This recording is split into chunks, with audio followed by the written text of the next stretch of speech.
en direct sur l'île Mode.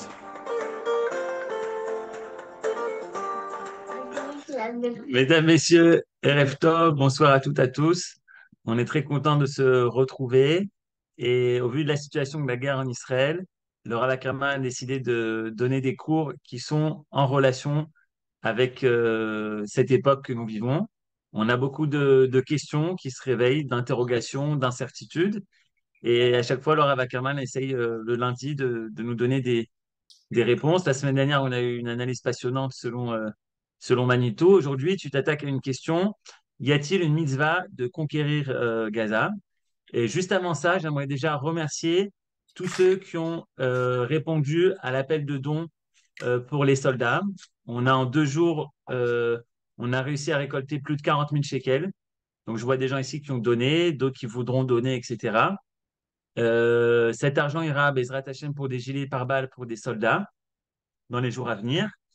Et ceux qui sont en France, j'ai écrit pour Israël, mais vous pouvez rentrer dans le lien, c'est avec une carte bancaire, c'est facile à faire. L'Ilmod Torah Mitzion, c'est une association qui est reconnue en Israël. Donc en Israël, on peut faire un CERFA israélien. Pour le CERFA français, on l'a pas pour le moment.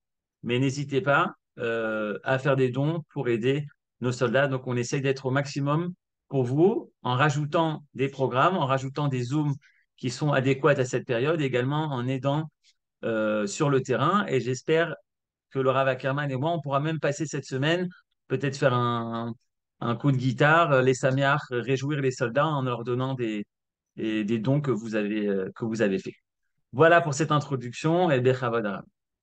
Toda Rabba Chazak Yohan, je veux dire qu'il faut te remercier parce que, comme tu disais, en ces temps, s'il y a une chose qui est importante, c'est bien entendu, on a nos soldats et je vais parler de ça, la différence entre eux et nous, ou ce que nous on amène, mais on a aussi besoin d'autre chose que de l'information. C'est-à-dire que l'information c'est important, mais on a besoin aussi de se remplir le cœur et la neshama avec un contenu de Torah qui va dans le sens des événements qui arrivent maintenant. Et c'est pour ça que, comme tu as dit, j'ai décidé, mais la vérité, c'est que c'est de plus en plus difficile de parler d'autre chose. C'est-à-dire que je ne me vois pas faire un cours stérile sur la tefila maintenant. Par contre, Blineder, peut-être la semaine prochaine, je vous ferai un cours qui va sauter toutes les étapes sur l'Amida en vous donnant des points de l'Amida, comment mieux prier avec ce qui se passe en ce moment. C'est-à-dire que une lecture approfondie qui permettra peut-être de mieux comprendre ce qu'on dit en adéquation avec ce qui se passe. Alors, je l'ai tout le temps dans la tête, comme j'avais prévu de faire ce cours maintenant. Donc, Blineder, la semaine prochaine, ce sera comme ça inscrit dans le cadre du cours sur la Tfila. Et j'ai aussi d'autres choses. Maintenant, ce que je vous demande justement dans le même sens, c'est que nous, on est Baruch Hashem, on est mieux nourris de bonnes informations et de bons chizouk de Torah que beaucoup d'autres gens qui sont plus loin, géographiquement parlant ou spirituellement parlant. Et ce qu'il faut, c'est que le travail que nous faisons tous pour apporter un contenu, que vous essayez un maximum de le transmettre autour de vous.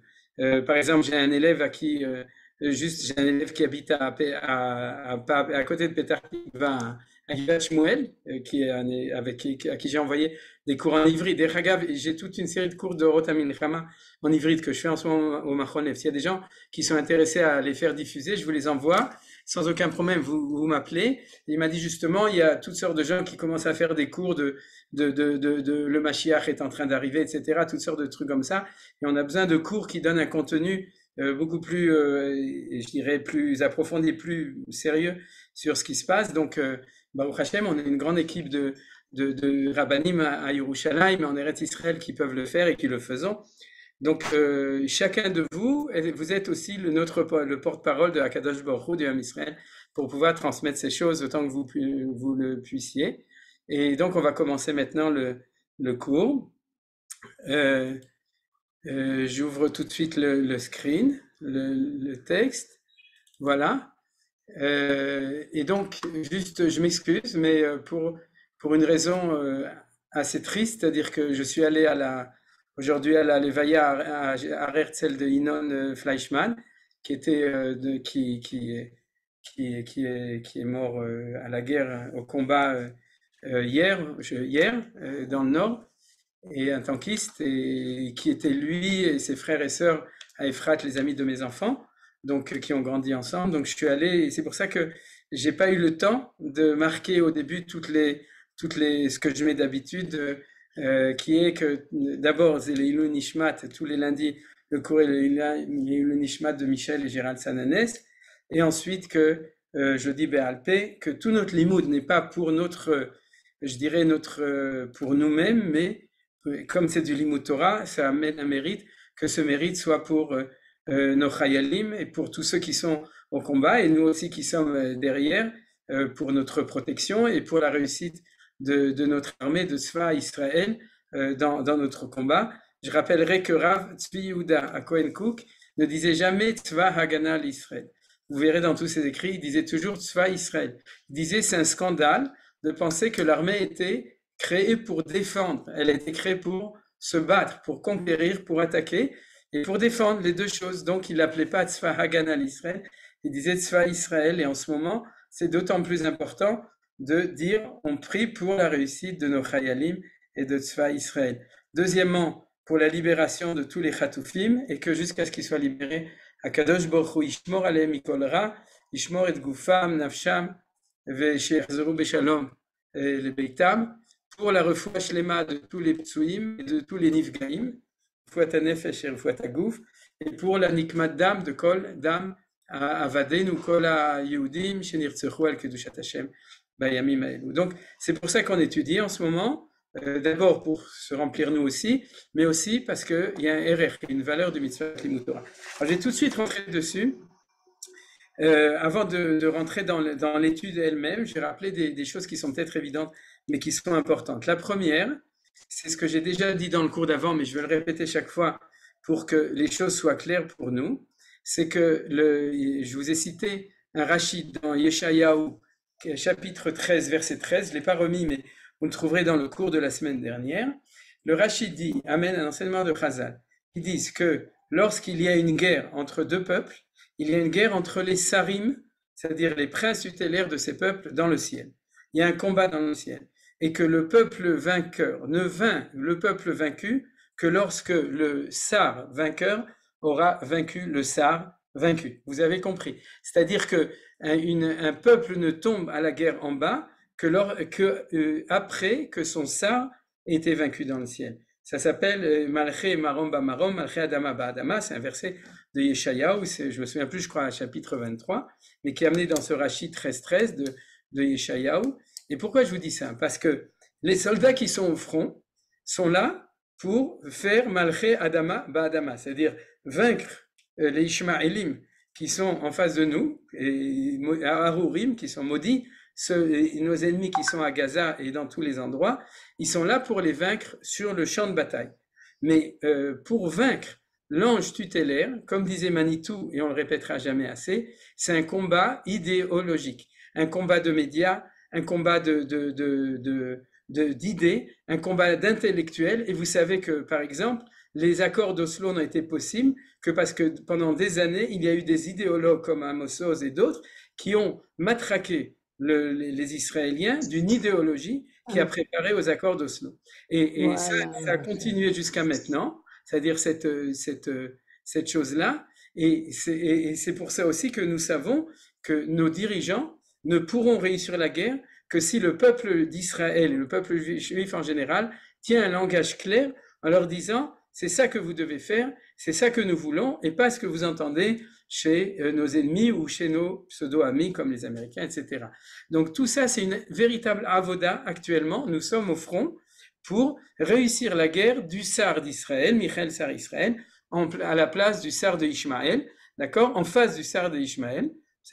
Et pour cela, chaque enseignement de Torah, chaque étude de Torah, chaque transmission de Torah qui va établir de manière claire les idées profondes qui sont derrière la justesse de notre combat sur le champ de bataille, rajoute de la force au Sar d'Israël pour combattre le Sar de Ishmaël, et il affaiblit la force du Sar de Ishmaël. Et vous savez quelles sont les énergies qui sont développées aujourd'hui dans le monde, surtout dans le monde, mais même en Israël, il n'y en a pas tellement, Baruch Hashem, mais dans le monde, pour donner de la force au Sar d'Ishmaël. D'accord? C'est pas très difficile, vous le savez comme moi, vous êtes informés pour tout ça. Donc notre étude à nous, elle est un véritable avoda de milchama, de guerre, pour pouvoir réussir. C'est pour ça que c'est tellement important, et ça c'était l'introduction. Ensuite, après cette introduction, je voudrais vous rappeler une deuxième évidence, et ça fera peut-être le sujet d'un autre cours, puisque la guerre apparemment, elle va se prolonger, donc on aura le temps de faire encore des cours pour approfondir notre certitude de la justesse et de ce que nous sommes en train de faire. Même si de manière intuitive tout le monde l'a, mais il y a quelque chose derrière, il y a un bagage. C'est ce qui fait que on doit gagner la guerre, mais on doit aussi gagner la paix qui est après, c'est-à-dire savoir qu'est-ce qui nous arrive, pourquoi ça nous arrive, et pas seulement par nos tripes comme ce qui se passe aujourd'hui au niveau de tout le peuple juif, mais aussi au niveau de la connaissance des choses. Alors la deuxième chose, c'est de rappeler ce que j'ai entendu de Rabbi Eliezer Melamed, le Baal Pniné Halacha, vendredi à la radio, quand il a parlé à la radio, des évidences très très simples, c'est quels sont les mitzvot que accomplit un soldat lorsqu'il est en train de faire la guerre actuellement. Alors il a dit très simplement qu'il fait 2 mitzvot essentielles. La première, c'est au niveau de la halacha, ces halachot sont marqués dans le Rambam, leurs sources sont dans le texte essentiellement de la Gemara de Sota au dernier chapitre, ou à l'avant-dernier chapitre ou dans la Maseret Sanhedrin, c'est qu'il y a une première milchemet mitzvah, une guerre de mitzvah qui s'appelle Ezrat Israël Miyatsa. C'est que lorsqu'on fait le combat pour sauver les Juifs, on fait une mitzvah tassée de la Torah. Il a rappelé de nouveau une évidence, mais je me permets de la dire malgré tout, c'est que si le fait de sauver une âme d'Israël fait que Kol HaMetzil Nefesh Echad Misraël Kilu Etzil Olam Maleh, que tout celui qui sauve une âme d'Israël, c'est comme s'il avait sauvé un univers entier. Tout soldat qui combat pour sauver le peuple juif dans son entier, alors c'est pas un olam qu'il est en train de gagner, mais un olam shalem, c'est-à-dire que c'est une mitzvah des mitzvot les plus importantes.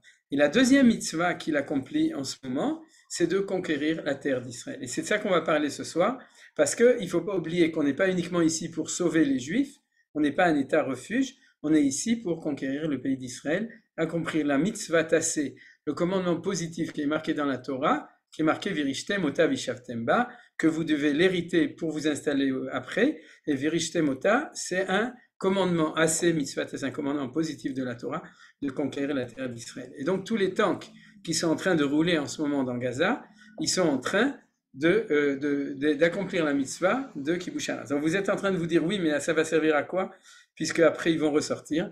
Alors c'est justement pour ça que j'étais en train de vous dire qu'il y a une guerre idéologique qui précède la guerre de conquête. C'est-à-dire plus nous serons sûrs de la justesse de notre démarche, c'est-à-dire du sionisme, du retour en Israël, et plus il y aura des chances que le dénouement de cette guerre soit un dénouement qui fera que nous retournons à Gaza, comme je vous ai expliqué. Je vais vous montrer que c'est une mitzvah spéciale. C'est-à-dire dans la mitzvah générale de conquérir le pays d'Israël, il y a une mitzvah spéciale ou une sous-mitzvah, c'est pas dans les 613.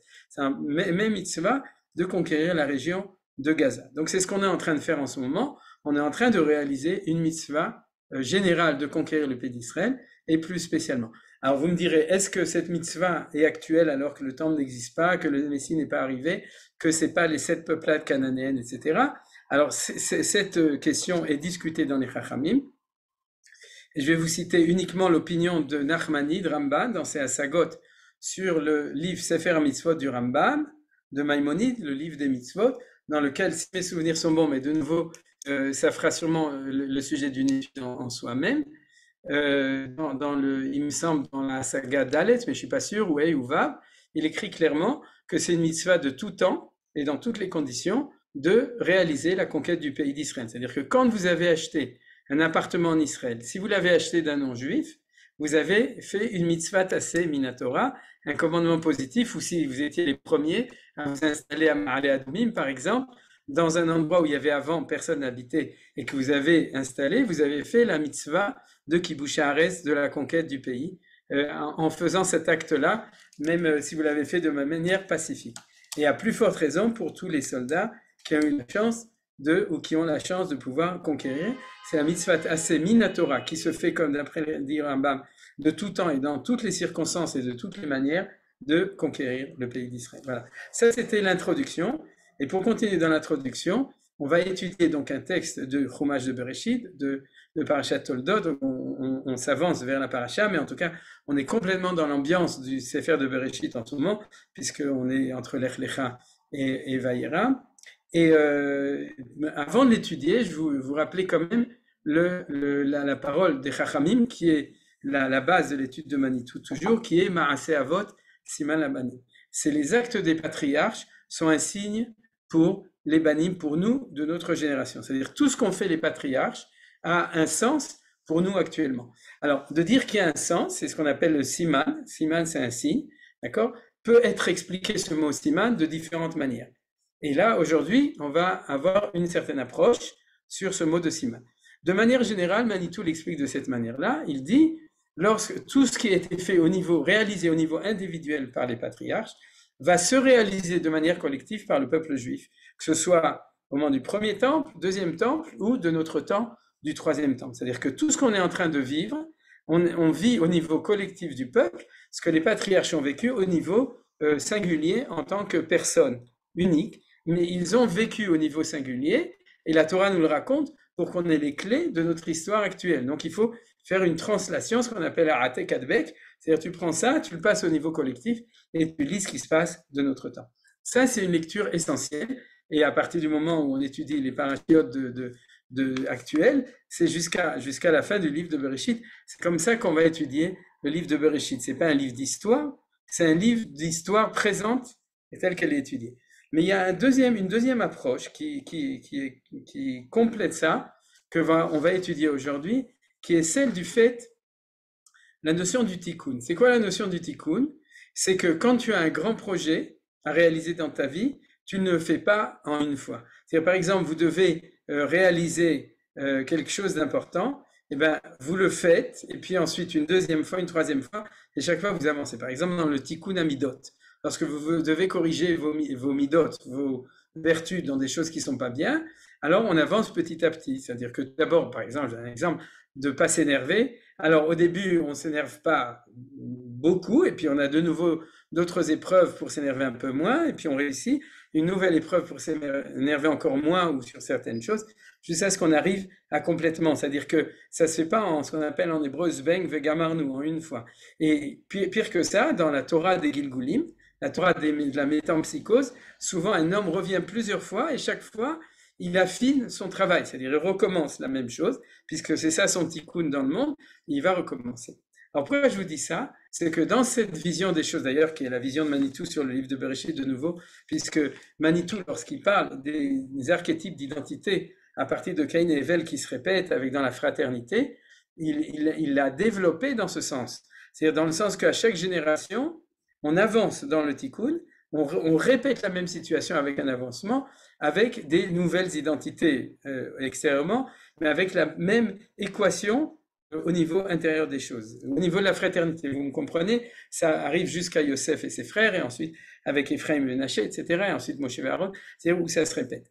Alors pourquoi je vous dis ça? C'est que dans l'étude de Bereshit, dans l'étude de ce qu'ont fait les patriarches, ils savaient qu'ils avaient besoin de faire une partie du tikkun pour éviter aux générations d'après de devoir tout faire. Vous comprenez? C'est-à-dire que quand Abraham va se diriger vers Shrem, et quand après il va aller à Haï, ouais, et il va à Haï parce que là-bas ça fait mal, c'est-à-dire, c'est qu'il sait, et c'est marqué dans Rashi, qu'il va là-bas pour faire ce qu'il peut de tikkun, pour éviter que lorsqu'il y aura un événement à Haï, qui va être celle de Achan, lorsqu'on rentre en Israël à l'époque de Yoshua, pour que ça se passe le moins mal possible. Et il prend sur lui le fait de commencer cette avoda, cette chose-là, pour déjà commencer le tikkun à ce moment-là. Vous voyez que c'est une autre lecture que la première que je vous ai donnée. C'est pas qu'il y a un parallèle, c'est qu'il y a un processus d'histoire.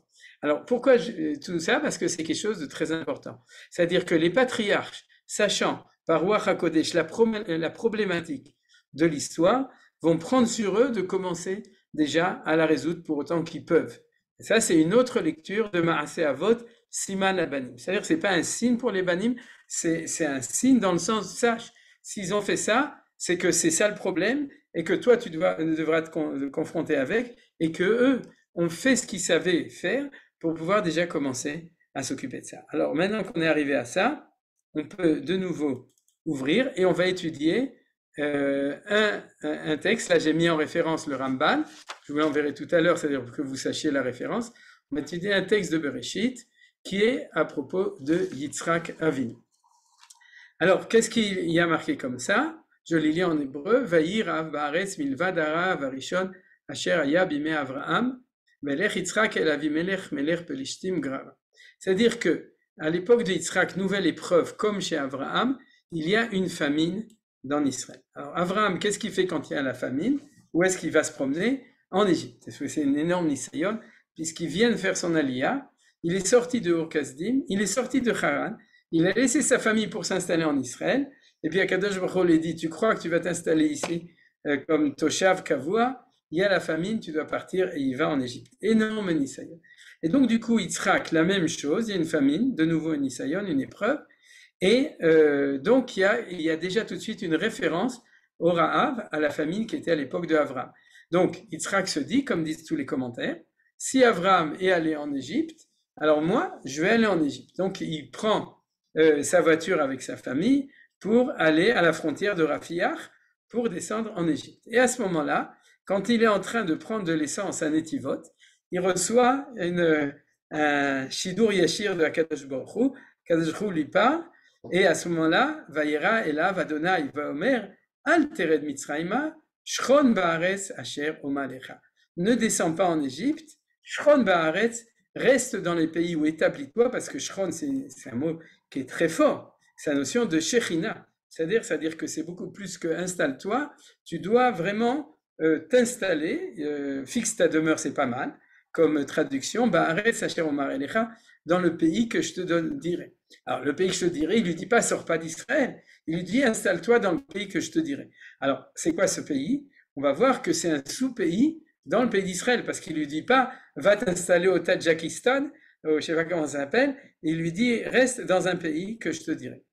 Regardez ce que dit Rashi. Étant donné qu'il avait l'intention de descendre en Égypte, ça c'est le Midrash, mais on le comprend du textuel, puisque a priori, dans le premier verset, on aurait pu penser qu'il avait décidé d'aller s'installer chez Avimelech, Melech Plishtim Grara, mais d'après le deuxième verset, puisque Dieu lui dit ne descends pas en Égypte, ça prouve qu'il avait l'intention d'aller en Égypte. Comme l'avait fait son père au moment de la famine, Hachem lui dit ne descends pas en Égypte, car tu es une offrande entièrement consacrée à Dieu, ce qu'on appelle en hébreu Ola Temima, et les pays hors celui d'Israël ne sont pas dignes de toi. Donc, on a ici quelque chose de spécial. Depuis quand il est devenu Ola Temima? Depuis la Hakeda. La Hakeda, la ligature d'Yitzhak, comme traduit Manitou, depuis ce moment-là, Yitzhak Avinu devient quelqu'un, en fait, il ne devient pas, il confirme son identité, qui est celle des Gvurot. Celle des Gvurot, c'est-à-dire celui qui est, on pourrait dire, dans la rigueur de l'identité. On avait déjà étudié la semaine dernière, les chassadim, c'est l'expansion, la Gvura, c'est la rigueur des choses. S'il est de rigueur, il se marie avec une seule femme et il ne sort jamais du pays d'Israël. C'est-à-dire qu'il reste dans les frontières du pays d'Israël. Je vous rappelle d'ailleurs que le mot Gevura, le mot Gevula, c'est-à-dire la frontière, et on l'a expliqué la semaine dernière, sont des mots qui se ressemblent. Le Resh et l'Amen, c'est-à-dire la Gevura, c'est toujours être structuré dans des frontières. Donc, lui dit à Kadosh Baruch Hu, toi, en tant que Olat Mima, dans ton identité, oui, de celui qui est dans la perfection, tu ne peux pas sortir en route. Tu ne peux pas faire de shlichut pour aller expliquer la Torah, donc tu dois rester ici. Les pays en dehors d'Israël ne sont pas dignes de toi. Donc, Gour Ba'aretz Hazot, Gour, c'est installe-toi. Il y a une consonance assez spéciale du mot la Gour, c'est de manière temporaire, mais je ne vais pas du tout en parler maintenant. C'est pas notre sujet. Veye imach va'avarechecha. D'accord? Je serai avec toi. Ki lecha ulzarecha eten kol artzot hael va'kimot et hashua asher nishbati le'Avraham avicha. Donc tout d'un coup à ce moment-là, Kadosh Baruch Hu lui a dit installe-toi dans cette terre, et à ce moment-là, la même bracha que celle qui a été donnée à Avraham Avinu. Je serai avec toi, je te bénirai, parce qu'à toi et ta descendance, je donnerai ces pays-là, et je renouvelai l'alliance qui a été faite avec Avraham. Le mot veiller est extrêmement important, parce que c'est aussi un des noms de Akadosh Baruch Hu, vous voyez? Et ce nom n'apparaît pas souvent dans la Torah, il apparaît au moment de la sortie d'Égypte, c'est, si vous voulez, le nom le plus haut au niveau de la promesse. Dans la Kabbalah, c'est un nom extrêmement haut, ou bien au niveau de Atik ou au niveau de Bina, donc c'est un nom qui est très important. Et on voit que bien que ici, c'est pas vraiment considéré comme un nom saint, mais il apparaît comme il apparaît très rarement, même au niveau de la promesse, au niveau des patriarches. Donc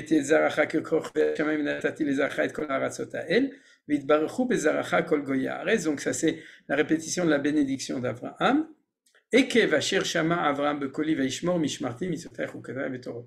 C'est-à-dire, il dit, tu es méritant de tout ça, parce que Abraham a réalisé, en fin de compte, l'alliance avec Hachem, d'écouter la voix de Dieu et de garder toute la Torah. Rashi nous dit sur ce verset que c'est de là qu'on apprend qu'Abraham Avinu, bien qu'il n'était pas Metsuvé, c'est-à-dire qu'il n'avait pas encore reçu la Torah du Sinaï, il faisait de manière volontaire toute la Torah, y compris les mitzvot de Chachamim comme Eruv, Trumin, etc. Regardez dans Rashi, et on apprend du fait que Hachem témoigne sur Abraham qu'il fait Mishmarti, Mitzvotai, Chukotai, Vetorotai, 4 mots. Donc les Chachamim disent, c'est pas seulement qu'il faisait le Shabbat, parce que ça, ce serait valable pour dire Mishmarti ou Mitzvotai, mais s'il y a marqué tout ça, ça prouve qu'Abraham faisait vraiment, Abraham et après Yitzhak et Yaakov, il faisait toute la Torah, y compris la Torah orale. Et après, il y a marqué Vayeshev Yitzhak Bigra. Donc Dieu lui a dit de rester ici, donc il s'est installé à Gra, et ce qu'on avait mis dans le premier pasouk, qui s'est en fin de compte installé à Gra, donc dans le pays de Plishtim. Maintenant, question intéressante et importante là-dessus, c'est une question que nous on n'ose pas poser, mais que les Rishonim posent. C'est-à-dire pourquoi Dieu a besoin de répéter à Yitzhak toute la bénédiction qui a été donnée à Abraham. Qu'est-ce qui pose cette question? C'est Ramban Nachmanide dans son commentaire sur ce texte. Il dit, il aurait suffi qu'il dise, et je te donnerai toute la bénédiction que j'avais promis à ton père Abraham, point final. Et il part du principe contraire à notre approche, de se dire que si Dieu l'a répété, c'est qu'il y avait besoin de le répéter. C'est-à-dire, vous comprenez ce que je veux dire? C'est-à-dire, c'est pas de la répétition, de la redondance automatique, parce que Hachem, il aime bien se répéter. Oui, c'est pas du tout. Si c'est marqué, c'est que c'est important, c'est quelque chose de nouveau. Alors, Ramban, de nouveau, Rabbi Moshe ben Nachmadin, donne son explication, que je vais pas vous donner, mais une seule chose. Il remarque que chez Yaakov aussi, c'est marqué. C'est-à-dire que Dieu va répéter à Yaakov, de nouveau, toutes les bénédictions, toutes les promesses qui sont marquées ici, chez Abraham et chez Yitzhak. On a l'habitude de se dire, oui, Hachem, à chaque patriarche, il va répéter la bénédiction pour être sûr, etc. Mais il ne dit pas du tout. Pourquoi il l'a dit à Yaakov? Il l'a dit à Yaakov pour que ce soit clair, c'est Yaakov et pas Esav. C'est-à-dire que c'est nous qui avons reçu la bénédiction et qu'on les a eus. Mais par contre, que Esav, lui, est disqualifié de la bénédiction.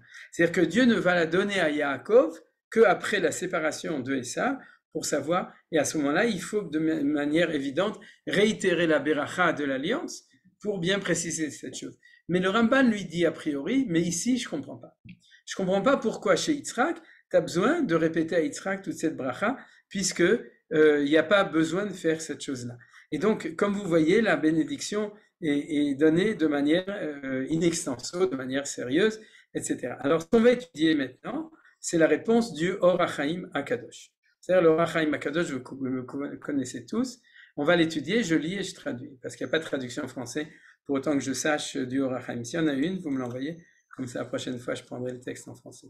Kilecha ou les aracha. Donc, il prend ce passou, qu'on va le relire, Gur ba'aretz hazot ve'yer imach ve'avarechecha, c'est le verset le plus important, puisque la promesse que je serai avec toi et que je te bénirai, Kilecha ou zarecha, à toi et à tes descendances, eten et kol aratzotael, je donnerai toutes ces terres. A priori, c'est tout le pays d'Israël, d'accord? Et je vais faire la choua que j'ai promis à Abraham Avinu, le serment. Vous savez, quand il y a un serment, il y a quelque chose d'inaltérable. C'est-à-dire que, souvenez-vous, parce que on va le voir que c'est pour actuellement, si Dieu dit qu'il a fait une choua, c'est-à-dire, or, c'est marqué clairement dans Parashat Vaïra que Dieu a porté serment à Abraham, Yitzhak et Yaakov, il n'y a pas marqué, et ça c'est ce que dit le Ramban, que Dieu l'a juré à Yitzhak, sauf cet endroit-là. C'est-à-dire qu'il dit que je vais réaliser le serment d'Abraham, donc je le fais aussi pour toi. Maintenant, quand il y a une choua, ça veut dire que Dieu n'annulera pas. C'est-à-dire, il n'y a pas de chrétiens, il n'y a pas de musulmans, il n'y a pas de difficulté, il n'y a rien. Si j'ai promis, alors, Aouamar velo yaase, je ne me souviens plus, velo ekimina. C'est-à-dire que si Hachem l'a dit, il le réalise. Kilecha ulzarecha, donc on prend le verset. Eres plishtim bichlal netinat haaretz. Il nous dit le Ohr HaChaim HaKadosh, la terre des Philistins, c'est-à-dire la terre de Gaza, bichlal, elle fait partie de la promesse de la terre. Quand vous regardez la frontière dans la bride Ben Abetarim, la semaine dernière à l'Ech Lecha, bon on est lundi, on est encore dans la paracha de l'Ech Lecha, l'alliance Ben Abetarim entre les morceaux, il est marqué qu'à ce moment-là, Dieu donne les frontières de la promesse de la terre. Il dit, il y aura les 10 peuples de Canaan, et ce sera depuis le fleuve d'Égypte jusque Min Nahar Mitzrayim ad Nahar Perat. C'est-à-dire que ce qu'on appelle le Grand Israël, c'est la terre de promesse à Abraham Avinu. À l'époque du premier et du deuxième temple, on n'a pas tout reçu. À l'époque du troisième temple, actuellement, on va commencer à voir comment est-ce que, si Dieu veut, on va recevoir jusqu'au Nahal Prat, Nahar Perat, c'est-à-dire que ça inclut un petit peu la Syrie, une grande partie de la Syrie. Et de l'autre côté, Nahar Mitzrayim, il y a une discussion. Est-ce que c'est Nahal El Arish, c'est-à-dire ou bien est-ce que c'est jusqu'au Nil? Alors, la plupart des commentaires disent que c'est jusqu'à El Arish, mais en tout cas, ça inclut toute la bande de Gaza, c'est ça qui est important de savoir. C'est-à-dire qu'il n'y a aucun décisionnaire qui remet en question le fait que la bande de Gaza fait partie de la terre de promesse qui a été donnée à Israël, au peuple d'Israël, que ce soit à l'époque d'Abraham ou après à l'époque de la sortie d'Égypte. Et il y en a, les maximalistes, c'est le cas de Rabbi Yehuda Levi, qui disent que la frontière du Grand Israël, il va jusqu'au Nil. C'est-à-dire, c'est ce qu'on avait au moment de la guerre de Yom Kippourim. C'est ça qu'a voulu réaliser Arik Sharon, mais malheureusement, ça n'a pas marché. Alors donc, c'est-à-dire, on est reparti. Eres Plishtim ou les Gamken Iskim Ramban. Et là-dessus, le Ramban est aussi d'accord, parce que comme vous savez, tout ça, c'est des questions si vous voulez, d'érudition, de savoir de manière précise, est-ce que ça fait partie d'une promesse qui est repoussée au calende messianique, ou bien est-ce que c'est une promesse opérative de tout temps. Donc il dit, ça fait partie de Netita Antares qui a été promis au patriarche qui sera donné au moment du premier temple, deuxième temple, troisième temple. Ve'omro lecha avtachazo ulai shei alma she'itzliach ken ve'omro lecha avtachazo ulai shei alma she'itzliach u sham dichtiv va'izra Yitzchak ba'aretz ha'i. Ken od nitkaven lomar lo she'iske uba lezera. C'est-à-dire première expression du Ohr HaChaim HaKadosh. Pourquoi est-ce que, parce que pour le Ohr HaChaim HaKadosh, lorsque Dieu dit à Yitzhak Avinu, je te donnerai ces terres-là, ce pays, reste dans ce pays, il lui parle du pays de Pelishtim. Et il ne lui parle pas d'une promesse sur toute la terre, mais il lui dit, habite dans cette région-là, parce que cette région, je vais te la donner. Vous avez compris? Alors, il dit, première explication pourquoi il lui dit ça, pour lui promettre qu'il va faire fortune là-bas. Parce que vous savez qu'il a eu une bénédiction agricole qui n'a été retrouvée qu'à l'époque du Gush Katif. C'est-à-dire qu'on peut faire fortune en semant sur du sable. Et actuellement aussi dans les Mishuvim, etc., il y a une très grande beracha. C'est-à-dire actuellement, bon, on est dans la klala de la guerre, mais de manière générale, de ce que les Ishmaélim nous ont fait, mais de manière générale, c'est des terrains qui sont a priori dans une région désertique, mais il y a une très grande bracha, et c'est ce qui est mentionné, c'est qu'il y avait la famine, et que Yitzhak est allé là-bas, et il a semé, et il a reçu 100 fois. Vous savez comment on a marqué qu'il a reçu 100 fois? C'est qu'après, il est allé s'installer à Me'asharim. Parce qu'il est marqué, Vaïzra, Vaïtsaï, je me souviens plus le mot, Vaïxor, il a reçu 100 fois. Me'asharim, c'est-à-dire 100 fois ce qu'il avait semé. Donc Me'asharim n'est plus à Jérusalem, elle se trouve dans le Otef Aza. C'est ça qu'il faut dire. C'est-à-dire, donc ça c'est la première explication. Deuxième explication qui est l'essentiel pour nous, Ve'ulai, ki lo erzik Avraham beres plishtim bechazaka rishona. Et peut-être que le sens est comme ça. C'est que Abraham n'a pas pris possession comme il fallait de la terre des Pelishtim la première fois qu'il est là-bas. Et vous savez pourquoi? Parce qu'il a fait un accord de paix avec Avimelech père Pelishtim. Et Manitou insistait, selon le Rashbam, que c'est à cause de ça qu'il y a eu la punition de la Hakeda. C'est-à-dire la Hakeda, ça s'est bien passé à la fin, happy end, mais non pas happy beginning. C'est-à-dire au début, c'est une catastrophe. Il lui demande de tuer, d'immoler son fils. Et il nous dit le Rashbam pourquoi? Parce qu'il dit, je t'ai promis un fils et je t'ai promis une terre, et la terre sera la terre de ton fils. Si jamais tu vends ma terre, alors rends-moi ton fils. Et où est-ce qu'il a vendu sa terre? Lorsqu'il a fait un accord d'Oslo avec Gaza. C'est-à-dire il a renoncé à la région, il a fait un accord avec Avimelech Melech Plishtim.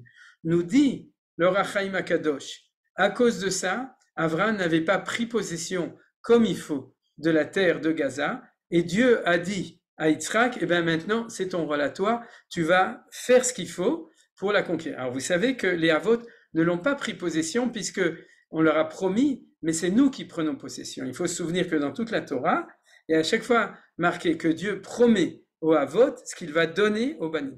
Donc le rôle, je reviens au début du cours, le rôle des Havot, c'est en tant que non-possesseur, de faire le maximum de prise de possession pour faciliter la tâche des Banim. Je traduis de manière très claire. Ce qui a marqué dans cette paracha, ce qu'a fait Yitzhak, Dieu lui a dit, ne va pas en Égypte, c'est pas ton tikkun. T'es pas occupé à t'occuper des accords avec l'Égypte. Je vais vous dire quelque chose qui, à mon sens, c'est une interprétation personnelle, mais qui me rend un petit peu fou. C'est-à-dire que la première fois qu'il y a une famine c'est une épreuve. Abraham est allé en Égypte pour faire le tikkun de la guerre de Yom Kippour. La deuxième fois qu'il y a eu une famine, Yitzhak est allé à Grar pour faire le tikkun de notre guerre aujourd'hui, 50 ans après. Alors c'est une interprétation tout à fait personnelle des choses, mais tu te demandes pourquoi Abraham, quand il y a une famine, c'est une épreuve, lui il va en Égypte, et pourquoi Yitzhak, Dieu lui dit ne va pas en Égypte. Parce que le tikkun, les difficultés de la guerre avec l'Égypte, Abraham s'en est occupé. Toi, tu as une autre guerre dont tu dois t'occuper, c'est celle de la guerre de Gaza. D'accord ? Alors, il y a eu une guerre en 48, il y a eu en 57, comme vous le savez, il y a eu en 67, il y a eu en 73, et il y a maintenant. Parce qu'on n'arrive pas à s'en occuper. Pourquoi ? Parce qu'il y a des garinim, il y a des endroits qui sont plus durs à conquérir que les autres. Il y a quelque chose dans Gaza qui est toujours plus dur qu'autre part. Je vous rappelle une référence de la Torah que j'ai entendue de mon ami Rav Michael Sultan, qui m'a dit, et c'est une évidence, dans la Torah, dans Parashat Beshalach, il y a marqué que quand on est sorti d'Égypte, Velo nacham Elokim derechel esplishtim ki karovu ki amar Elohim pen inachem ha'am birotam milchama veshavu mitzrayim. C'est que Dieu, quand il nous a fait sortir d'Égypte, le chemin le plus normal, c'est de prendre l'autobus depuis Alexandrie, de rouler sur la côte nord, de passer par Gaza, Rafiar Gaza, et ensuite on conquit tout le pays. Ça aurait été le plus simple, c'était le plus facile. Achad Asar Yom, c'était 11 jours de voyage avec tout le monde.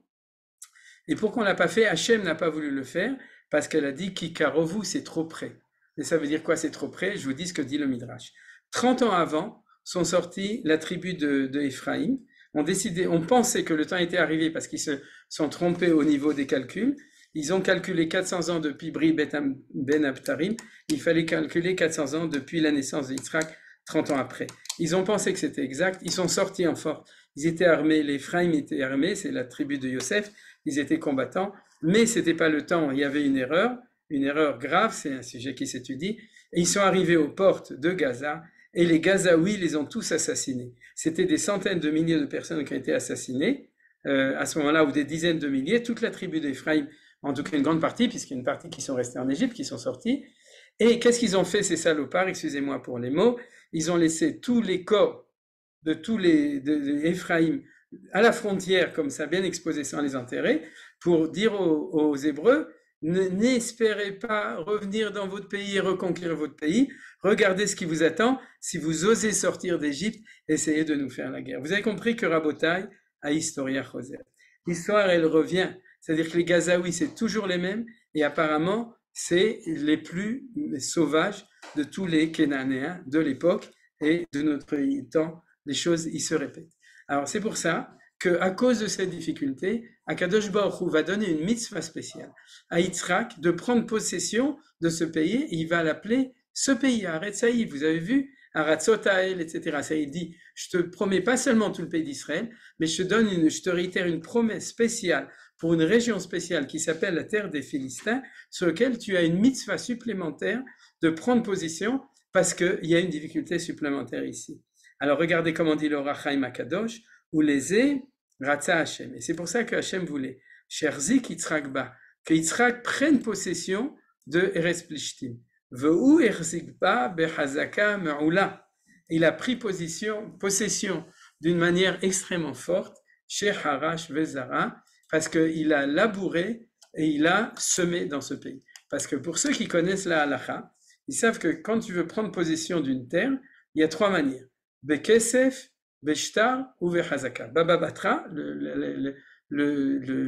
comment c'est, le traité de Baba Batra dans la Gemara, qui dit que pour prendre possession d'une terre, ou avec de l'argent, ou avec un contrat, ou avec Hazaka. C'est quoi Hazaka?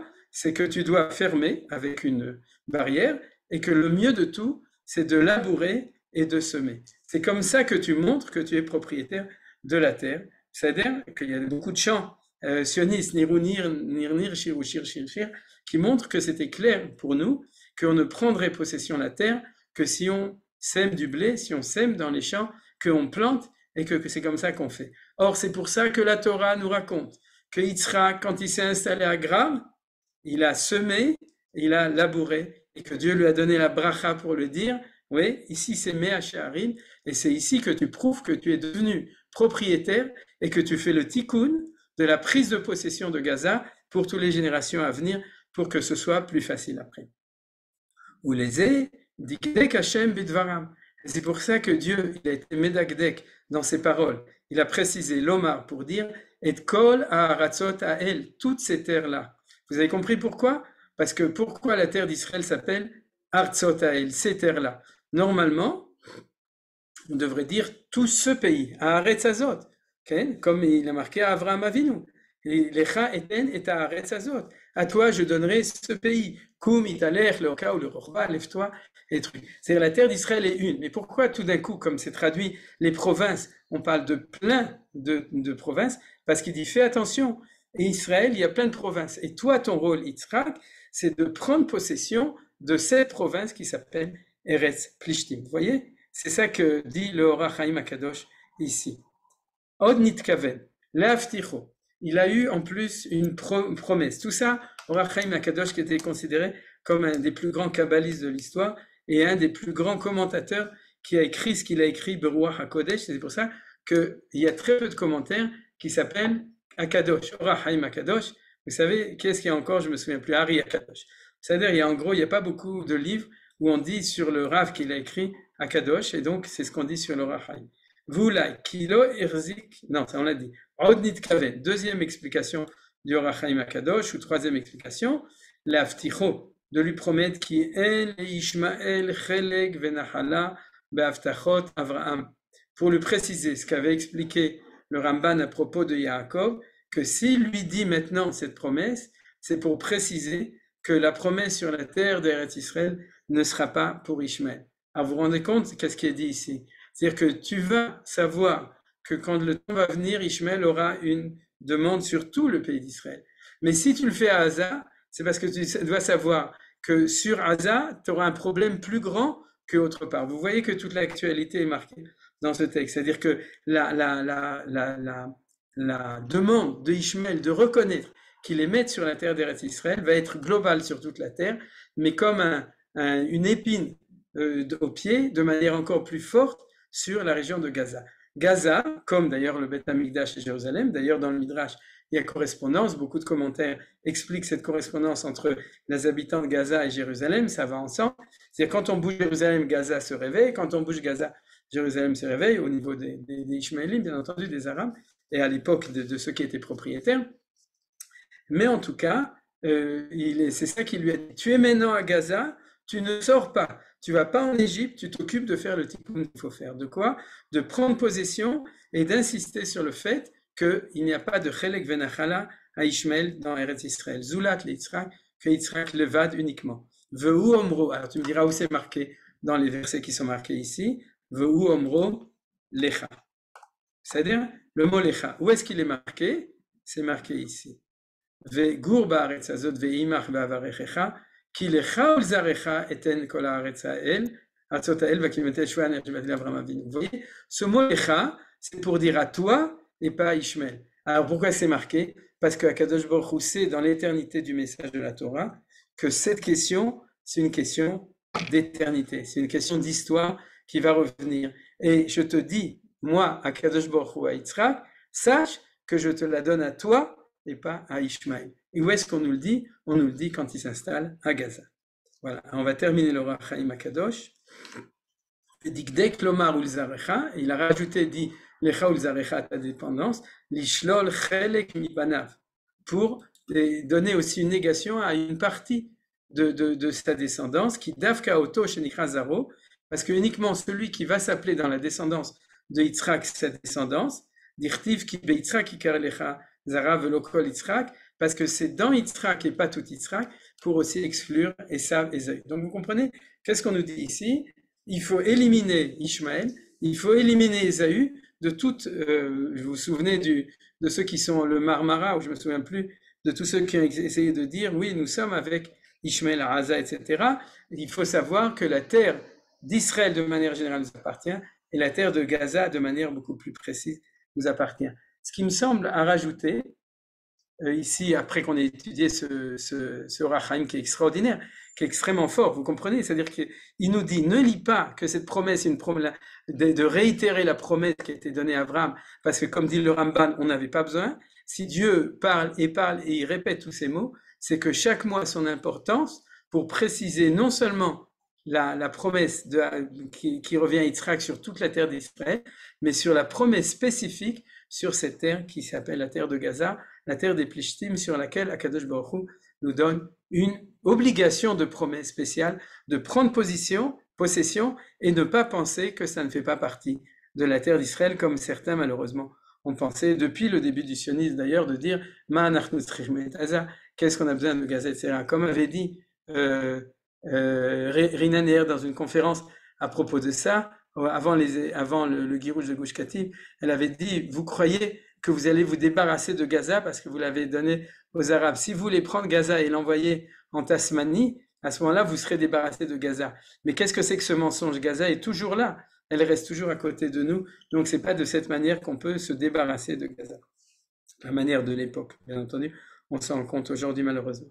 Alors, ce que je voulais rajouter, c'est quelque chose d'intéressant qui est dans mes radios. C'est-à-dire que vous voyez qu'il y a le mot ici de Shron. Il dit Shron, qui est un mot très fort. Et d'un autre côté, il lui dit ici Gour. Gour, ça veut dire habiter de manière temporaire. Et je pense que c'est là la clé de tout. C'est-à-dire que si vous voulez, on n'est pas convaincu qu'il faut habiter de manière définitive, parce que c'est vrai que les Havot habitaient de manière temporaire, puisqu'ils n'avaient pas encore reçu un héritage. Et cette dialectique Shron-Gour, ça fait qu'on risque de se gourer et de s'imaginer que c'est vrai, par exemple, une solution de garder la mainmise militaire, ne pas s'installer dedans, c'est ce qu'on appelle la gour shama velo lishkon shama. Et on appelle donc nos dirigeants non seulement à le conquérir et à ne pas se retirer, mais pas proposer uniquement une prise de position militaire comme ce qui est fait actuellement malheureusement dans Yehuda et Shomron, c'est-à-dire après Tzuketan, c'est-à-dire qu'il y a une certaine mainmise militaire qui sert à rien. Vous voyez ce qui se passe à Jenin et à Shechem, c'est pas suffisant, mais que Dieu nous dit tout d'abord Shron ba'aretz hazot, c'est-à-dire Gour ba'aretz hazot, si on peut pas plus, et la preuve c'est qu'on est rentré, on est sorti, on est rentré, on est sorti, mais en fin de compte, je pense que la promesse de Akadosh Baruch Hu, c'est Shron ba'aretz hazot. Ça, c'est le premier point que je voulais signaler. Le deuxième point, c'est qu'il y a un remez, que tout ça, c'est Beikveta de Meshicha, c'est un signe de Ikvot HaMashiach, puisqu'il y a marqué le mot Ekev ici, et ce mot Ekev est extrêmement rare dans la Torah. Et si Akadosh Baruch Hu a dit Ekev Ashir Shama Avram Bekoli, ça fait allusion que c'est notre défi et destin au moment de Ikveta de Meshicha de s'occuper d'enlever les Plishtim de Gaza. Et la troisième chose, c'est que bien entendu, il y a Asher Shama Avram Bekoli, Reishmor Mishmarti. C'est-à-dire qu'il y a comme tout le temps, il ne faut pas oublier qu'on a un contrat social, un contrat avec Akadosh Baruch Hu qui est toujours le même. Dieu te promet par serment qu'il te donne cette terre. Et toi, tu es là d'abord pour réaliser ça en se battant et tout, mais aussi à écouter la voix et suivre la voix de Avraham Avinu, qui a écouté ma voix et qui a gardé Mishmarti, Mitzvotai, Chukah, Torotai. Ve'eni safek, j'ai aucun doute que quand Akadosh Baruch Hu nous donne des épreuves, c'est malheureusement aussi pour nous aider à se rapprocher de Akadosh Baruch Hu, et ça fait partie de nos prières d'espérer que les Shivat Zion Berachamim, ça fait partie du fait aussi que notre peuple, il entendra le fond de la voix de Akadosh Baruch Hu, et qu'il comprendra qu'il nous demande non seulement de retourner à Gaza, de s'unir, de faire le tikkun de la Mahloket, mais aussi de Shuvo El Hashem, de retourner à Akadosh Baruch Hu. Et d'après ce que je vois des films sur ce qui se passe dans l'armée, j'ai l'impression que là-bas, les soldats sont en train d'entendre cette chose-là, et Bezrat Hashem que les Ezrachim aussi l'entendent, c'est-à-dire cet appel à que cette guerre ne soit pas pour rien, autant pour la reconquête de Gaza, puisque c'est ce qu'on a étudié, mais aussi le retour de Ham Israël vers Akadosh Baruch Hu. Alors je voudrais rajouter encore 2 ou 3 points. Le premier, c'est que vous vous souvenez que Abraham c'est Chesed, Yitzhak c'est Gvura, et Yaakov c'est Tiferet. On l'a étudié la semaine dernière. Et vous pouvez vous demander pourquoi Abraham renonce à Gaza, c'est-à-dire à Eretz Plishtim, et c'est pas à Yaakov non plus que Hachem demande, mais c'est à Yitzhak. Et à mon sens, c'est très clair. C'est que si Dieu donne cette promesse à Yitzhak et pas à quelqu'un d'autre, c'est pas parce que c'est un bon agriculteur qui s'est semé. C'est parce que c'est le Baal HaGevura et qu'il y a une allusion au fait qu'on est en train d'être métakel, de corriger la mida, la vertu de Gevura pour pouvoir réussir à le faire. Et là, je vous donne pas un secret, je vous explique ce que vous voyez dans les Chadashot tous les jours. Le peuple juif en Israël a reçu un électrochoc, et cet électrochoc le réveille dans sa Gvura. Parce que tous ces Shalom Arshav et tous ces trucs, etc., ont endormi le peuple juif et l'ont fait passer, comme j'expliquais la semaine dernière, dans des idéologies du côté que du Chesed, Vera Chesed, d'accord? Or, ce qu'on avait besoin, c'est pas d'encore un peu de Chesed, on avait besoin de rétablir l'équilibre, je l'avais aussi expliqué la semaine dernière, en mettant un grand coup de Gvura. Et on se rend compte que les Israéliens, ils l'ont compris. Les Juifs de Galout, j'en suis pas sûr, mais j'ai peur qu'ils risquent de le comprendre sur place. Ouais, c'est-à-dire que parce que les musulmans sont en train de se réveiller partout, d'accord, mais je leur souhaite beaucoup de bracha et de bonne chance et qu'ils arrivent aussi chez nous pour être ici, pour nous aider et pour être à leur place. Mais en tout cas, en Eretz Israël, Baruch Hashem Nes Gadol, tout le monde l'a compris en 24 heures. C'est-à-dire que ça fait partie des nissim de cette catastrophe, c'est que c'est fini avec le chesed, il n'y a que Gvura en temps de guerre. Or, c'est pour ça qu'à mon sens, Akadosh Hu a demandé à Yitzhak de faire ça, ni à Avraham, ni à Yaakov. Vous voyez, c'est encore un pérouche sur cette paracha, c'est encore un chidouche, sur lequel le Orach Chaim Akadosh ne dit pas. Pourquoi est-ce que c'est Yitzhak et pourquoi c'est pas Avraham ou Yaakov à qui Hachem lui a dit ne sors pas d'Israël. Et c'est ça cette notion qu'il est Ola Temima. Mais c'est-à-dire, ça vient ensemble avec le fait que ce que je suis en train de lire, c'est en fait mon résumé. J'ai pas eu le temps de vous faire une page à vous, mais c'est pas grave. Je vous l'enverrai avec ce que j'ai écrit pour ceux qui lisent les livres, c'est le résumé du cours, en fin de compte. Mais c'est que c'est ça, cette Bechina de Ola Temima. C'est quoi Ola Temima? C'est celui, vous vous souvenez, le Chesed, c'est Itpashtut Ligvul, c'est celui de l'expansion. Et les Gvurot, c'est au contraire, c'est les frontières. C'est-à-dire, or, Avraham, c'est le chaliach de l'agence juive dans le monde entier. Pourquoi? Parce que le chesed, c'est sortir de ses frontières pour aller répandre Avamon Goïm, la vérité de Dieu partout, où que tu sois. C'est pour ça que, par exemple, l'élève de Avraham Lot, il va aller à Sdom, parce qu'il va aller au plus profond de Soho, ou des bas quartiers de Berlin, pour essayer d'amener la Torah d'Israël là-bas, et en pensant qu'il va y réussir. C'est-à-dire l'expansion, il n'y a pas de frontières, Blikvul. Par contre, Yitzhak, dans son identité de Gvura, c'est l'identité de Gvulot. Donc il ne va pas sortir d'Eretz Israël, mais grâce à ça, il va définir que le pays d'Israël a des frontières sûres et reconnues par la Torah. C'est-à-dire, si tu sors d'Israël, d'une certaine manière, tu réussis dans un projet d'explication du message dans le monde entier, mais tu affaiblis le message des frontières, que Israël, c'est notre pays, il nous appartient. Par contre, si on ne sort pas d'Israël, dans le sens de Yitzhak, il renforce la notion des Gvulot. Or, ici, c'est ça le danger que nous connaissons depuis 48, c'est qu'on gagne les guerres et après, on ne sait pas maintenir nos frontières. On manque de Gvura, on manque de Gvula. Gvura. C'est intéressant d'ailleurs qu'il y a un Yishuv qui s'appelle Gvulot, qui est juste à côté de Retsuataza. C'est-à-dire, c'est des Gvulot.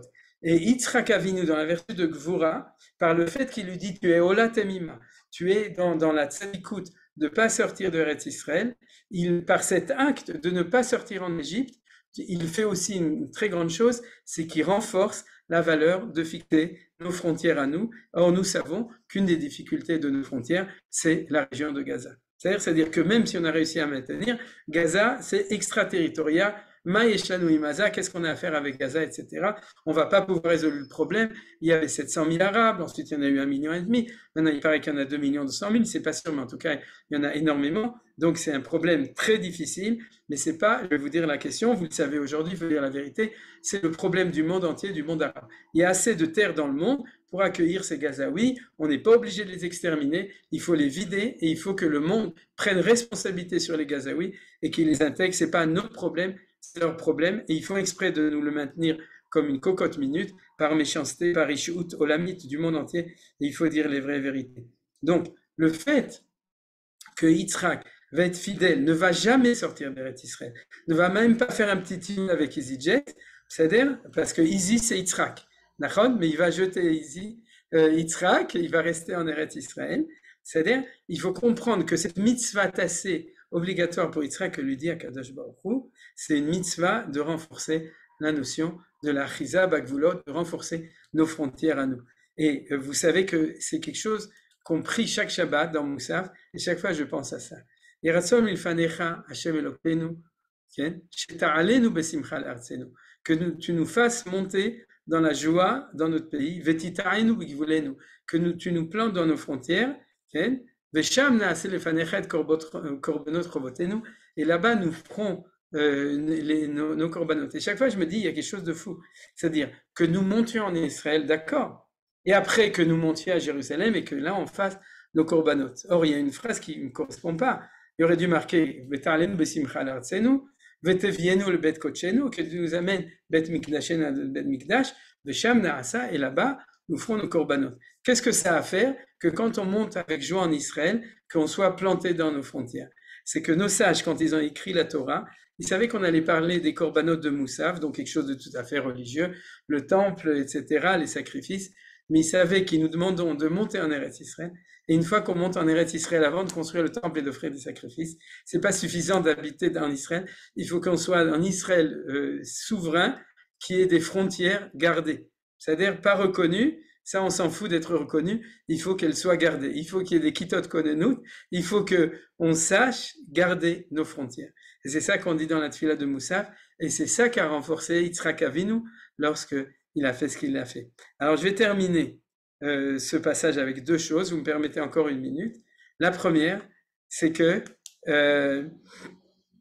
je me suis dit, je vais regarder ce que c'est que... Ah non, j'ai oublié de... Ouais. Alors, je vais le faire après.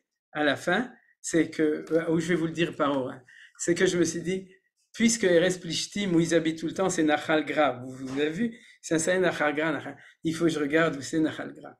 Et Nachal Gra, il commence du côté un peu au nord de Beersheva, mais en fin de compte, il passe exactement entre Netivot, Ofakim, Sderot, il passe entre Sderot et celui qui est en dessous, je me souviens plus, il y a Sderot, et au-dessous c'est les deux villes qui ont été attaquées.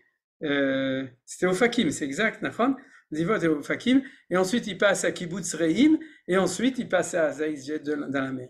Et je me suis dit, mais Ribono Shel Olam, si Yitzhak Avinu, il est allé là-bas, et qu'il s'est installé là-bas, Avraham d'abord, et ensuite Yitzhak, et pour Nachal Gerar, c'est qu'il savait exactement où est-ce qu'il fallait faire, comme je vous ai dit au début du shiur, les tikkunim de Yishuv, pour nous protéger. Ça, c'est quelque chose qui est absolument incroyable, parce qu'il faut regarder la carte. Vous regardez la carte, je l'ai mis, mais je sais pas si je l'ai descendu, et vous verrez que c'est quelque chose qui est absolument, vraiment incroyable. C'est-à-dire vraiment, il n'y a pas marqué n'importe où Eretz Plishtim, Nachal Gra, Nachal Gra, Nachal Gra, et c'est exactement la région qui a été attaquée et où les Havot se sont installés pour faire ce qu'ils pouvaient pour nous protéger.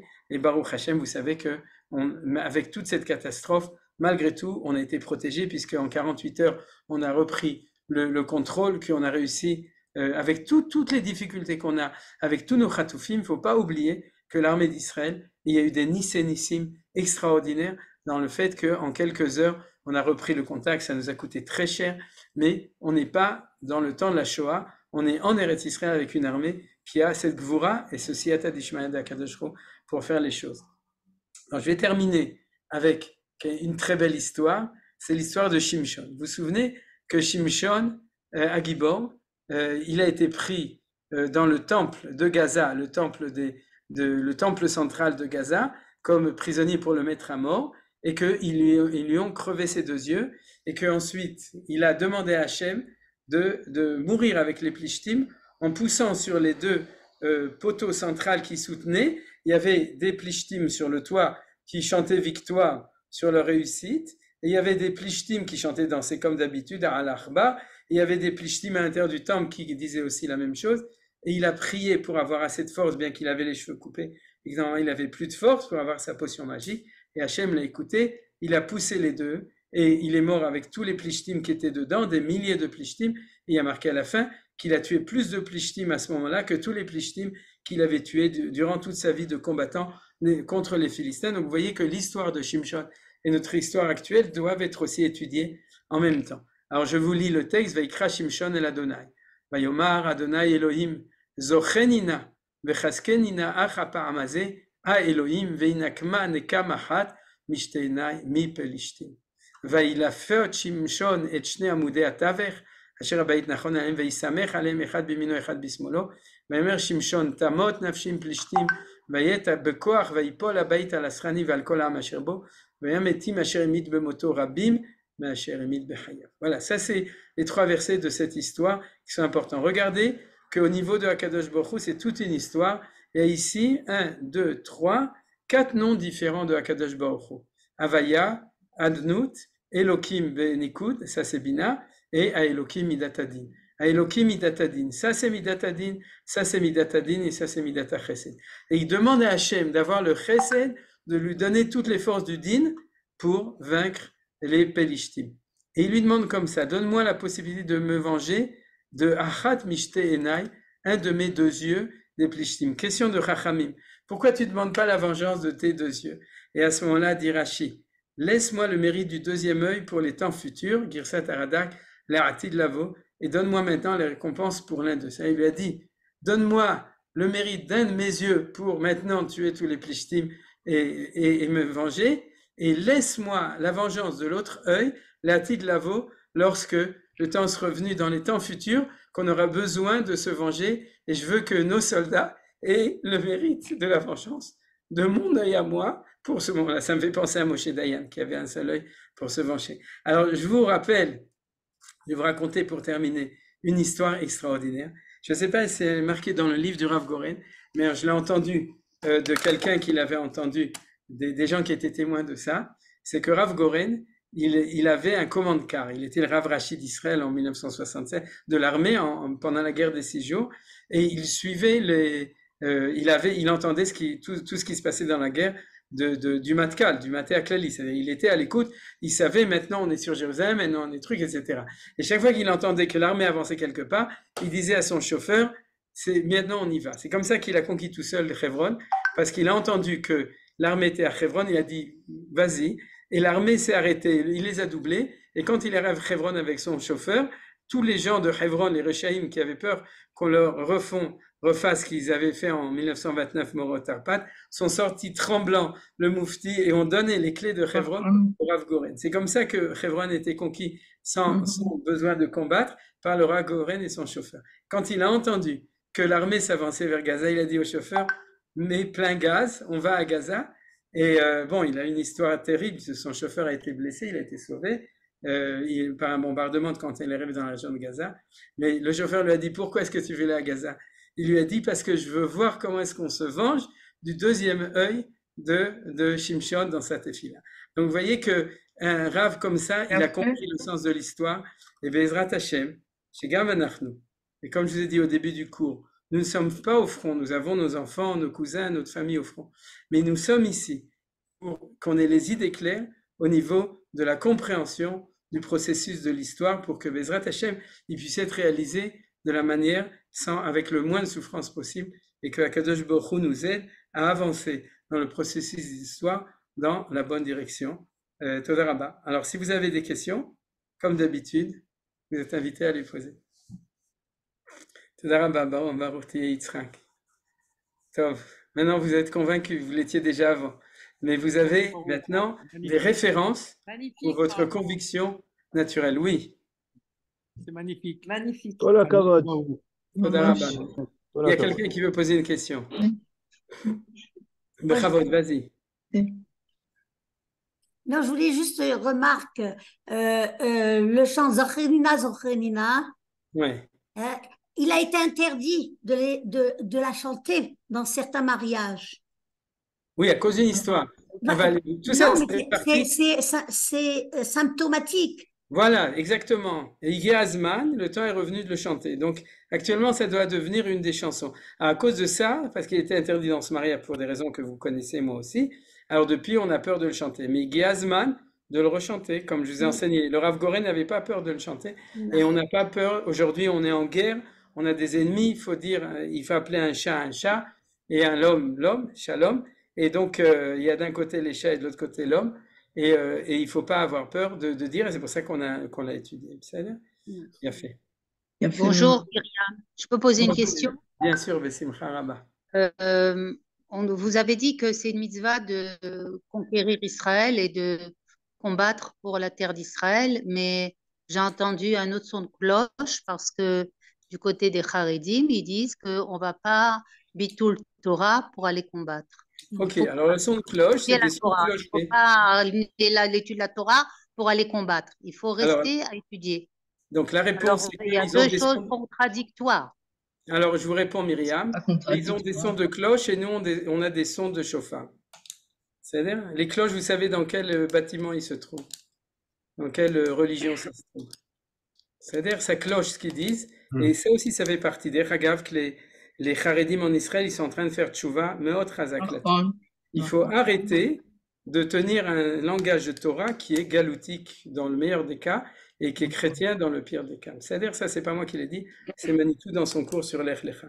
C'est-à-dire, il dit que son inquiétude, c'est que les juifs religieux de Galout qui refusent le sionisme vont devenir un nouveau christianisme. Alors, je dis parce qu'ils l'ont dit.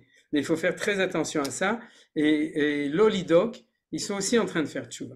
C'est-à-dire, Bezrat Hashem, ça fait partie des Yisurim, des souffrances, de faire des électrochocs pour réveiller les gens. Et j'aime pas, la vérité, j'ai vu des choses contre les Haredim en Israël en disant, mais alors si t'es comme ça, pourquoi t'es pas à l'armée? Slicha, imkol akavod, quand quelqu'un fait tchouva, il faut pas lui dire, mais pourquoi t'as pas fait tchouva il y a 20 ans? Il faut lui ouvrir la porte à petits pas pour ce qu'il est en train de faire.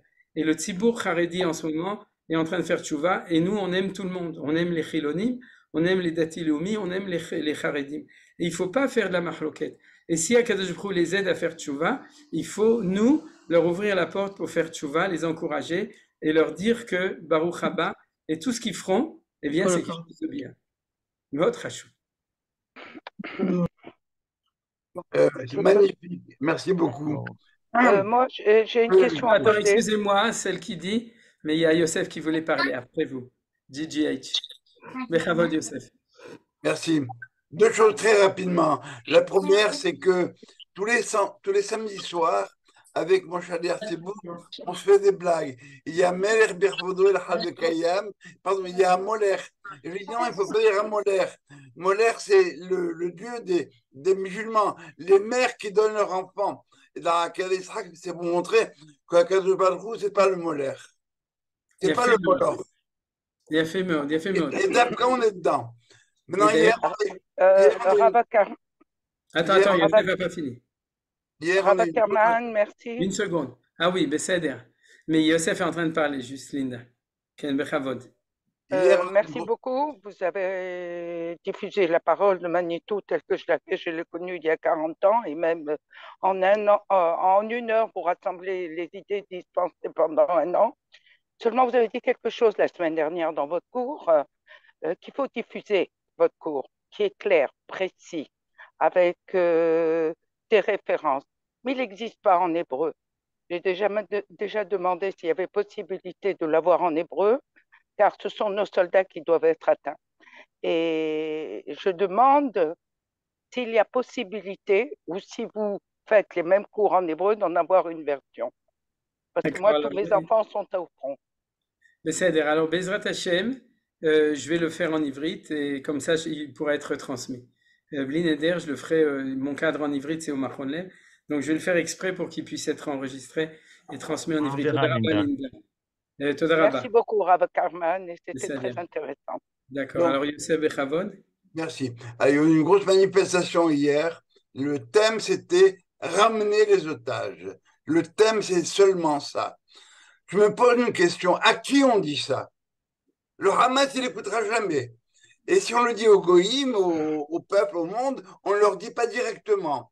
Je pense faudrait cibler cette chose-là. Je ne sais pas si en Israël, moi, je présume qu'on ne parle que enfin, majoritairement des otages, mais à qui on le dit? Et il faut le dire directement, c'est pas assez clair. C'est pas, vous avez fait le coup de pas regarder en 43 et en 45. Maintenant, vous ne ferez pas faire le coup. C'est vrai, les États-Unis sont là, etc. Ils bougent, mais c'est pas assez. Le problème du Hamas, c'est pas le problème d'Israël seulement. C'est le problème du monde entier. Chazakou Barou. Eh bien, Youssef, tu es notre porte-parole pour tout le Canada. Non, mais ça s'est fait. Vraiment hier, c'était émouvant, c'était prenant. Magnifique, on n'a jamais eu ça depuis l'intifada, depuis 2000. J'ai pas eu. Chazakou Barou, Hachem Itel Mais à qui on dit ça? Ramener les otages. À qui on le dit? Il n'y a que des juifs qui viennent à la manif ou il y a des non-juifs? Il y a beaucoup de non-juifs aussi. Il a fait Meod. C'est l'occasion de réveiller la conscience universelle.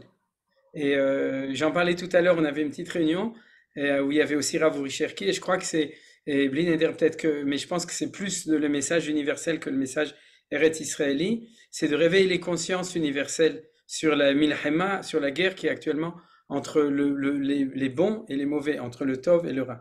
Et ça, c'est quelque chose qui est très important. Mais actuellement, en Eretz Israël, je pense que notre message essentiel, c'est Tenu Oz l'Elokim. C'est de donner à nos soldats et à nous-mêmes, parce que tout le monde vit ça difficilement, de se donner de la force. C'est-à-dire parce qu'on est en combat et on doit se donner toute la force possible pour être les plus forts possibles pour combattre. Et on sait que le Oref, celui qui n'est pas le front, mais je sais pas, j'ai oublié comment on dit, le Oref, l'arrière. L'arrière, c'est nous, l'arrière.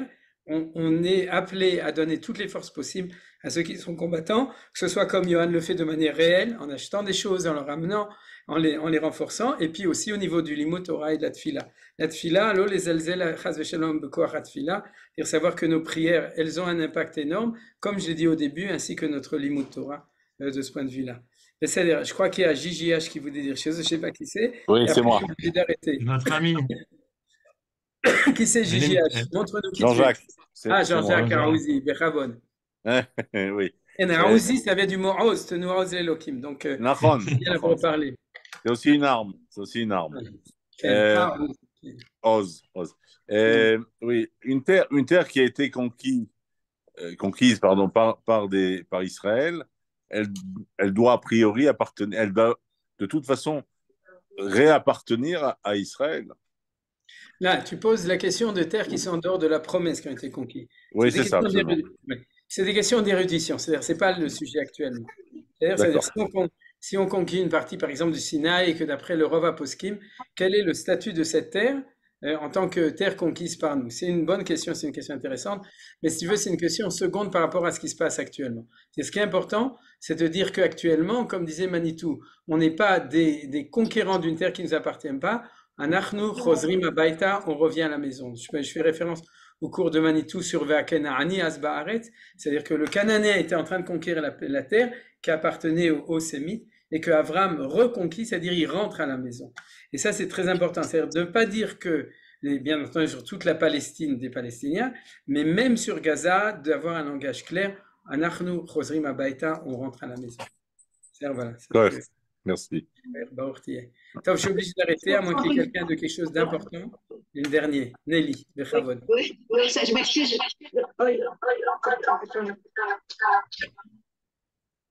Oui, Nelly? Oui, ça. Là, ça marche apparemment. Voilà, maintenant ça marche. Ok. Donc, je vais prendre juste un petit moment de temps, parce que ce n'est pas vraiment le sujet. Dans le sujet du cours, tu as dit il faisait toutes les mitzvot, y compris et en même temps, il donnait à manger du lait et de la viande. C'est une question qui a toujours, on a dit, qui est un peu, qui me préoccupait. Je voulais une petite réponse. Alors, si tu veux, il y a une réponse. Je ne vais pas le donner maintenant parce qu'il est trop tard, mais regarde Nachmanide sur ce passouk qui a un développement extrêmement long où il parle de ça, il remet toutes les pendules à l'heure sur tout ce qu'il y a ici. C'est-à-dire pour expliquer les choses de manière précise. Tov? J'ai pas entendu parce que mon micro était fermé. Ah, d'étudier Nachmanide. Nachmanide a un texte extrêmement long, donc pas si facile, mais juste sur ce verset où il met les pendules à l'heure sur ta question à toi. Bien entendu, il y a d'autres explications ou d'autres commentaires, mais ce Nachmanide est disons, on pourrait dire c'est un des textes fondamentaux sur ta question. C'est-à-dire, alors je suis désolé, je suis Il y a obligé de partir. Yitzhak qui veut dire un mot. Yitzhak, on vous entend. Monsieur? Oui, je sais. Oui, bonjour, bonsoir. Il y a deux points. J'ai pris votre conférence de cours, donc j'ai pas tout. J'ai deux questions. La première, c'est vous avez parlé effectivement de réoccuper Gaza.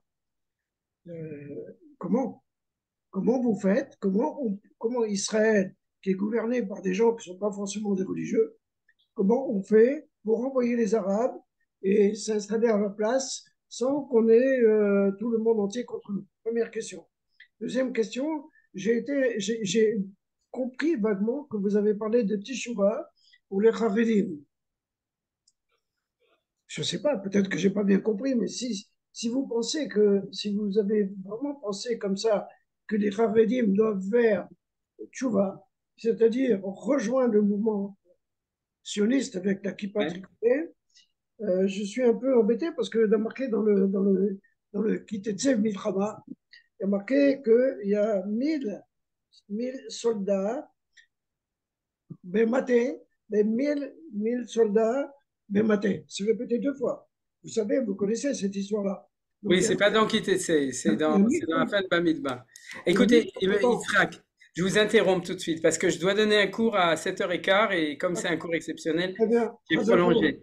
Mais par contre, si vous voulez, je suis prêt la semaine prochaine, si vous rentrez en cours au début, de répondre à vos questions au début du cours, en quelques minutes, 5 ou 10 minutes, parce que je pense pas que ce sera l'essentiel du cours, bien que c'est des questions qui sont extrêmement importantes. Alors si vous voulez, je veux bien consacrer la semaine prochaine en début du cours. Donc juste, je vous demande de rentrer au début du cours, et à ce moment-là, Johan s'en souviendra, vous reposerez les questions et je donnerai une réponse à ce moment-là à votre interrogation. C'est-à-dire, et je suis désolé, je peux pas maintenant répondre, vu que je suis déjà en retard. Alors, bravo Raph de nous avoir mis les mots, les mots en place. Kol Tuv Shalom, Elitraot. Zoraba Yoela,